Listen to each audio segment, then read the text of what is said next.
Welcome to Life, Lessons, and Laughter with your host, Glenn Ambrose.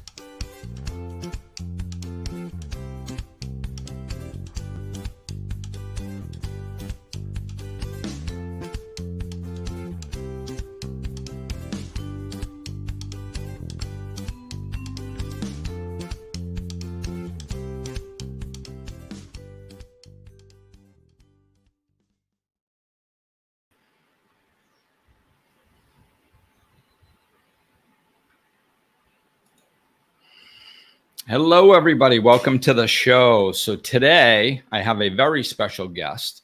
Excited to have Bob Doyle with me. A lot of you guys are going to know him from The Secret. And I'm just going to give you a little blurb here on what he's been up to recently, which is he's been working with people, since The Secret and before, I'm sure. But recently, Bob's attention has shifted from the metaphysical aspects of the law of attraction or reality creation process to a more grounded and biological look at what controls our experiences, our brain. So we're going to dive into this and bring him on right now. I'm on. How'd I get here? I was somewhere else. I was having dinner with friends, and now that's how powerful I am. Right. I just thought let's make it whimsical. Like, how did that happen? Yeah. It's good to be here. Yes. Thank you for joining me. So yeah, when I got the email about having you on, I was looking at it and I like the jump that you made, quite honestly, because a lot of my teachings are down to earth. That's the name of my book. So it's kind of, that's the way I teach. Yeah. And it seems like you came right in that door, and that's the type of stuff that you're teaching. So can you expand on that for us? Well, sure. The irony, it may be the appropriate word here, but when I was teaching, I spent 20 years teaching law of attraction, and that's, related to The Secret. I thought I was being grounded. My whole approach was trying to be as scientific as possible, as little woo-woo, so that people like me, who were generally skeptical in nature, could actually do something with this. But I learned that it doesn't matter how smart you are or any of this stuff. Learning about how the law of attraction works is not necessarily going to make you do what now you need to do to have it work the way you want to.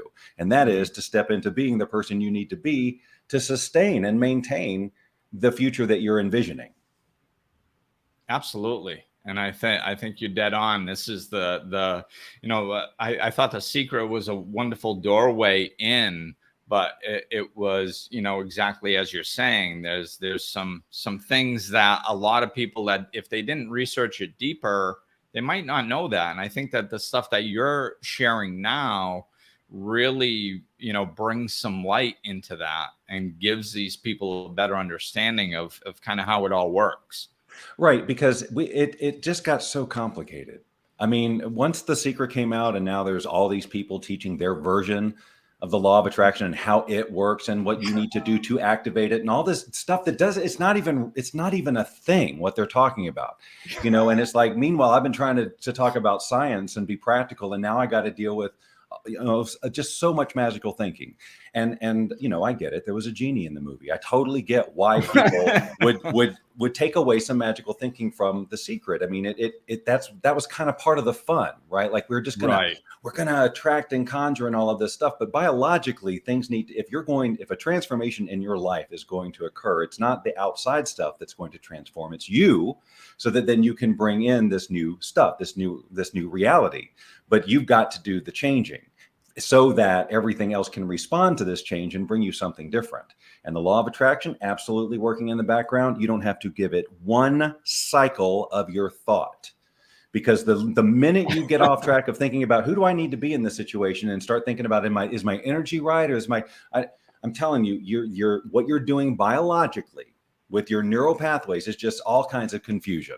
You're trying to be practical. You want a real life thing. And now you're trying to resolve the magic and why it's not working for you and all of this stuff. And that really, I can point a finger to some extent at the personal development industry as a whole, because of the expectations that are set up with people about how we'll transform you in 30 days, 60. We don't know. We don't know the wiring inside you that has to get undone or changed or overwritten and how long that's going to take. But we can guide you and keep you in the conversation that you need to be having with yourself long enough so that that change can take place. And then, you get some momentum. But I'm telling you, people try and just work magic without any logic. And then they get frustrated and blame the process, point at the teachers and go, this is nonsense. It's like, you haven't even started working on yourself yet. Right. Yeah. And it's so if you're not in the space you need to be, I think one of the common, I don't want to use the word manifestations. One of the common manifestations of that is when you're thinking about something, you're actually putting out the energy of lack. You're actually putting out that you don't have it. It is. And see, but now that was a very prominent law of attraction conversation. When you're thinking that and you're putting out the energy, there's going to be people out there who will never connect with that terminology, putting out the energy. Right. But what that thought does is it causes you to behave in a certain way. Deep inside this complex web of wiring, a behavior is born out of because of the meaning that you're giving whatever the moment is. And that meaning is basically all based on your wiring, which may or may not have any truth or have big gaps of truth in it that don't serve you in their conversations you're having with yourself unconsciously that you probably got from your parents or your environment when you were growing up, when you weren't able to assess or evaluate, critically think about what was coming in. You just said, yes, yes, yes. Okay, rich people they suck. Okay, that's what the truth is then, right? And then you try to resolve that later throughout your adult life. If you suddenly want to become wealthy, but you've got this wiring that says rich people suck, you can't just ignore it because it will guide your behavior, which will get results. And that's when people get frustrated. I'm picturing rich things and stuff, but you still haven't taken on being that rich person because inside you don't like that rich person.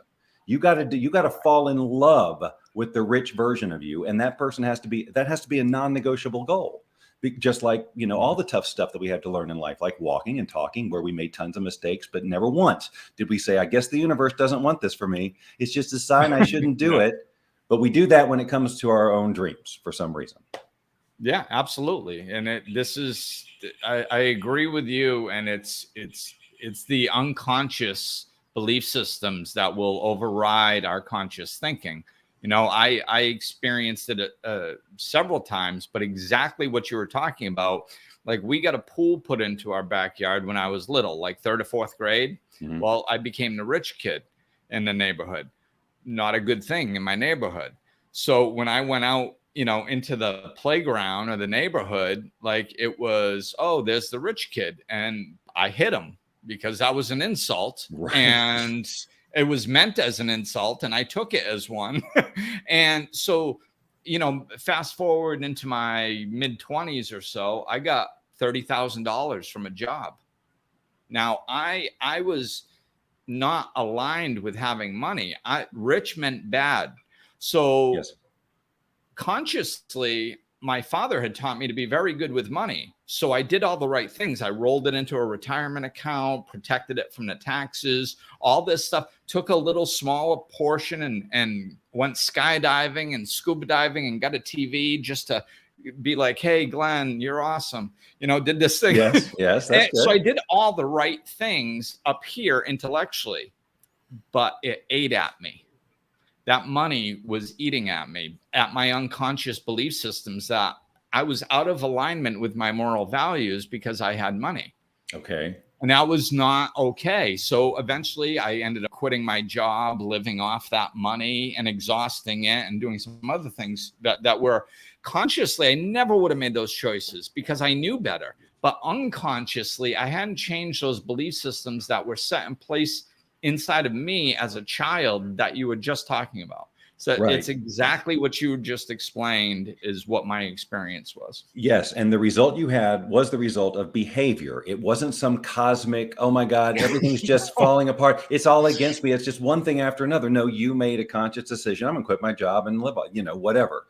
And the thing about that conscious decision is that it was an autopilot decision. It really wasn't conscious at all. It was based on the wiring that you got. And so that was all autopilot. So and this is the thing that people need to understand is that 99% of what you're doing is autopilot, even though you think it's being conscious, because you're thinking things through. But what is the basis of of the truth that you're using to create the logic or whatever? And can you acknowledge that it's completely different than somebody maybe down the street with a completely different? Where's the truth? There isn't any. It's up to you. You decide. And so in my job as a person who's trying to help people transform into a life they love is, what is your truth? What's going to be empowering to you? Forget what anybody else is doing, how they're doing it, what they're going to think of you. What is going to bring you the most empowerment, and forget everything else, and get a really clear picture in your mind of who that person is, how they respond, the meaning they make out of things, the impact they're making in the world, all that great visualization stuff. And every opportunity you have in your everyday life to be like that person, whatever, one little behavior change than what you're used to, you start and you continue the rewiring process. And the more you do it, the more comfortable you get, the more that becomes your new autopilot behavior, and that behavior gets different responses out in the world. And now you're on your journey. Right. Yes. And that's it. And the neuroplasticity makes this possible. Yes. Just our ability to rewire this. Yes. And that's the basic. This is the thing. 20 years I spent talking about vibration and energy and resistance and the quantum physics and all that stuff, which I thought was so cool. And if they just get it right. But no, they just get more confused. They just got a bunch of information. That's it. I mean, now they know about the law of attraction and they can post about it and talk about it. But are they getting anywhere in their life? No. And that's what was happening. And, I take responsibility because I thought that was the way. But then I just really woke up and I was like, wait a minute. Transformation is about changing your brain's wiring, which is a known fact. There's nobody debating in the scientific community that our brain can change. Now, the average person may not know it, but it's everywhere. I mean, there's nobody saying it can't change. And if you can learn a new skill, if you can learn a new language, if you can change, then that's proof that your brain can change. It's not that big a deal. It's like what the brain is there to do, to change, evolve, learn new things, grow new neural pathways, let other ones die off, to serve your journey. Yes, that's it. And that's so we can create a different reality by rewiring our brain and creating new neural pathway neighborhoods that react different from the same stimuli. You can have the same stimuli come in and it goes to a different neighborhood. Before, this used to make me feel less than, or I'm not good enough. Now I embrace it, and I see it as a pathway to freedom. Yes. And then your brain functions differently. You vibrate differently. Everything's different. And people need to understand that this is not freaking theory. You do it all the time. This is not something you're not already doing, mostly unconsciously. Your reality is perpetuating exactly how it is because you've got the same conversations going on at a deep psychological level, which is creating meaning in all of your moments. And that meaning is driving a behavior, which is getting the result. So if you want a different result, we got to go all the way back to what is creating the action that you're taking. And that's the meaning that you're giving it. And that's the wiring. So if you can get that wiring can be changed, and if you can accept and own that what you believed your whole life as truth is actually flexible and can be changed to serve you and others, because if you go out there and live your potential, okay, you're going to contribute a much bigger value to the world than playing small in whatever it is you're doing. Everybody wins by you doing this. And the journey is the fun. That's why we're here. That's where the juice happens, the ups and the downs and the disappointments and the wanting to quit, but not because it's non-negotiable. And then when you get there, or the vicinity or whatever it's evolved into, then you know, wow, okay, I did this. I can keep doing it. I can change whenever. However my soul is calling me, I can continue to evolve. And I got however many years I got to do it. I may as well cram in as much as I can.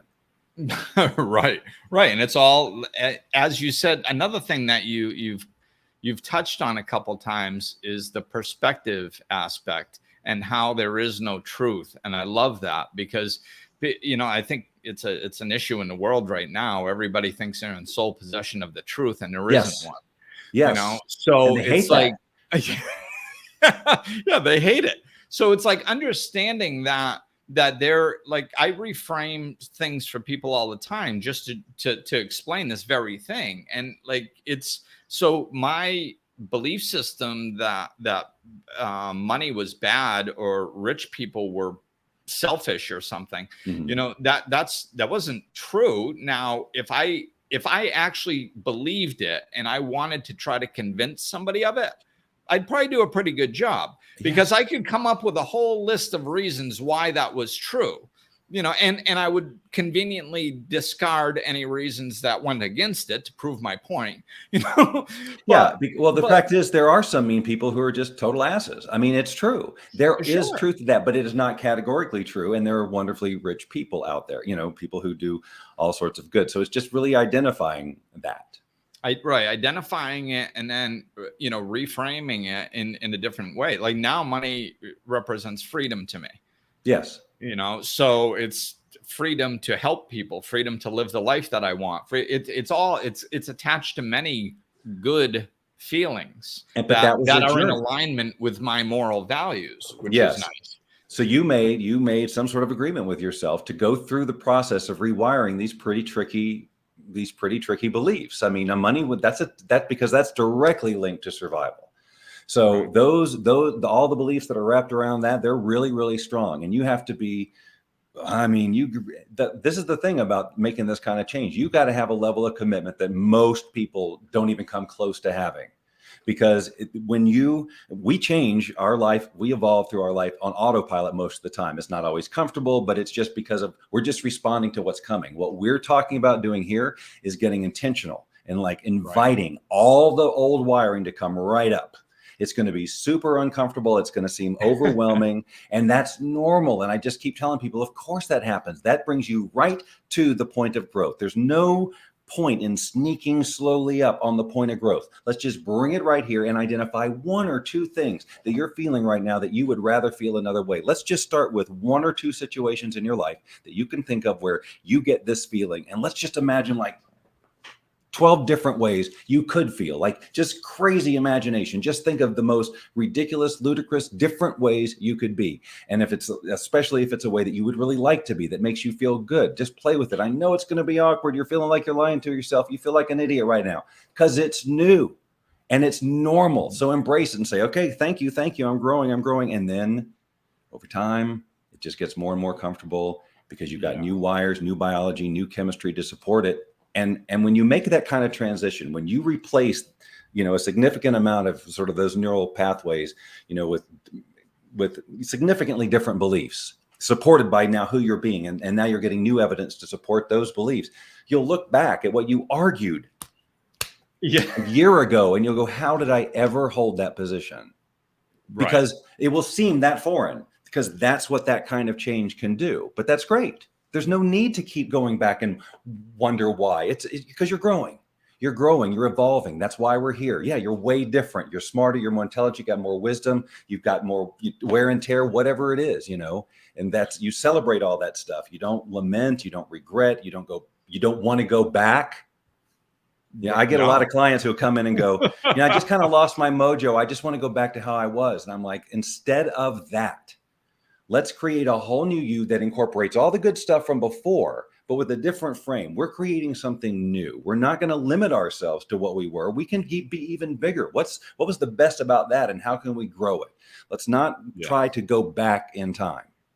No. And like you said, you don't want to, and you kind of can't anyway, so it's why not? Everybody wants to be a better version of themselves. So why not head in that direction? You say that, and a lot of people just don't even have a concept that they can change at all. So it doesn't even occur to them to become a better version of themselves. And truly, because I guess I've been in this conversation, at least personal development, for so long, it's just I totally lost touch with the fact that there are some people in the world, and a pretty big number, I guess, who don't even know what personal development, that it's a thing, that change is even, never heard of Tony Robbins, never done, none of it, right? There are those people who just go, this is my life. These are the cards that I was dealt with. And, the Johnsons just do it this way. We've done it this way for years. We make no money, but it's okay.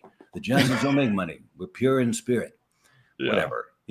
If the Johnsons are happy with that, that's great. But if one of the Johnsons gets born and says, you know what, I feel like I want something more, then that Johnson should follow that dream.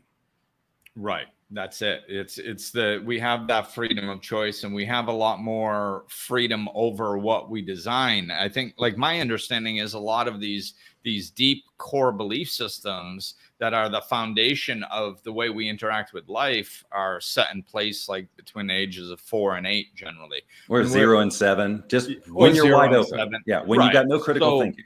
So they've been there for a long time. So I think, and you've touched on this too. It's like, when you're changing the way you think, it's going to feel weird because you put them in place back then. But if you think about it for a moment and go, okay, wait a minute, the belief systems that are determining how I interact with money or whatever else I'm working on was set in place between the ages of 0 and 7 or 4 and 8 or whatever.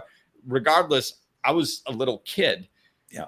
Setting belief systems based on what I heard from other people and what was around my surroundings. Like, maybe now that I'm an adult, I should revisit these and see which ones I like and which ones I want to keep, and then see which ones from my adult perspective I would like to shift and change and believe in something else. Well, that is a very awake and conscious way of thinking. And that's where it would be great if everybody was, but a lot of people aren't like that. But yes, to be able to be awake, because here's the thing. I mean, even when we sort of become self-aware and start using critical thinking, like let's say it's age 8, okay, we start evaluating what's coming in, we're still referencing all the old stuff. So we're comparing all the new stuff with the old stuff and trying to resolve it. So most likely, what we're interpreting from that point on will fit with the truth that that was created for us in the age 0 to 7. The only thing that's going to change that is if we get bombarded with evidence from the outside that it doesn't have to be this way,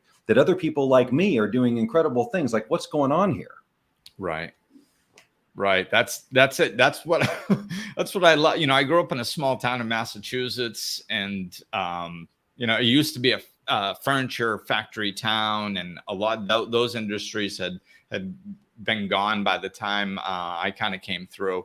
And it's plus I was an alcoholic for 20 years, so doing stupid stuff. So like now I can sit there, and when somebody goes, yeah, well, Glenn, it's easy for you, because I'm like, do you know me? Yeah. Do you know where I came from? And do you know what I've been through? Like, it's not me. It's just how this stuff works. Like, you can do it too. It's very, it's very obvious. But you got to take the journey. And if they're not up for the journey, then they got to be totally okay with living the life they're complaining about, because you got to take the journey. If you can't complain about it, if you're going to be married to your old stories about why you can't. And people do not like giving up their old stories, mostly because it has become their identity. It is the justification for why they have not become all the things that they could have been if it just weren't for her and that situation and the government, right? All of that. Right. Yeah. It's getting out of that victim mentality, taking control of your own life and your own thinking, and creating that life that you actually want. New stories, because the things that you're making those stories mean, your stories are about events that happened out there, but how you tell them and what they mean to you is unique to you, and how you relate the information to other people. And those stories, for the most part, the ones we're talking about, are completely destructive to you, and they're not doing any favors for anybody else either. They're just justifying your position. So you get that little chemical boost of, I'm right about this, but that's all you get. You don't get the life of your dreams. You don't get to feel success. You don't get to feel the purpose and passion and any of that stuff. So that the story you're telling yourself is BS anyway. It's your interpretation of external events. So if you're going to BS yourself, why don't you come up with something that's super positive, right? That is just in alignment with where you'd like to be, and just play with that a little bit. If it's just as bogus as the other, you may as well go that way and see what happens. It'll feel a lot better. But if you don't have that picture of the better way and how life is going to be better, like, who are you that on the other side of it that's way better than this? If all you know is this, and you haven't even thought about how much better it could be, why would you give up this? You're jumping into a void. You got nowhere to go. This, at least you're comfortable. You know this. So you got to create something that just is like, oh no, that's non-negotiably great.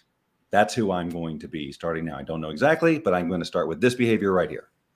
So, and that's exactly where I was going with this too. It's so, to kind of prove that point, like, do you recommend starting with something small because, it's hard for people to wrap their brains around them creating the life of their dreams. So do you recommend starting with something small so you can get a success or two under your belt and go, oh my God, this actually works? I never think about it in terms of big and small. I just, what is it that is what they're after or whatever? And let's just create that vision, because the big, small thing, that's all meaning too. It just is. Right. So if we can get them to understand that it just is, and we don't have to negotiate big and small, like I get why we do it. We've been taught to. We've just been taught to add all this gravity. Oh, this is so hard, or this is so. It's just like, but other people who haven't been taught that wouldn't even know to think the situations. It's all about how we're wired and how willing you are to take on new wiring that's going to serve you. And that's where it mostly falls short for people, because no matter how simple this science is, you can change your brain. You just got to give it new information. They'll still tell themselves that it won't work for them. I wouldn't be able to do that. You're a human with a human brain, right? This is how it works. You are not exempt, and you're doing it against yourself every day. Just get a little conscious about it. Go through that discomfort and watch your life change, for crying out loud. Tell a different story. Yeah. And that's a great, I agree with you. There's no size to the universe. So there is no big and small. It's just all our interpretation. Yeah. Oh, that's hard. Or it's going to take, like, what means that? You're going to have to go through a lot of discomfort, or there's a lot of action steps. It's also arbitrary. We just lumped all of these different emotions into difficult, but they're all kind of unique emotions, feeling challenged or whatever, feeling, we don't know what else to say. So it's hard. It's difficult. Right. No, it's like, that's where growth happens. It's like the best. So we get to make up how we make meaning out of anything. We get to choose ultimately. Absolutely. Now, is there a quiz that you have? Yes. The quiz is, that's when people ask me, okay, how do I get started doing this? The most important thing you can do is to shine a light on any autopilot behavior that you're not aware that you have, because that's the stuff that is invisibly keeping you where you are. So the quiz that I have, it's called the Transformation Personality Type Quiz. It takes 60 seconds. It's free. It's multiple choice. It couldn't be easier. But what it does is it shines a light on some of that behavior. It gives you a personality type as it relates to taking on personal transformation. And this is just based on my 20 years of working with people and seeing all the behaviors and listening to all the stories and saying, okay, this type is fairly easy to categorize.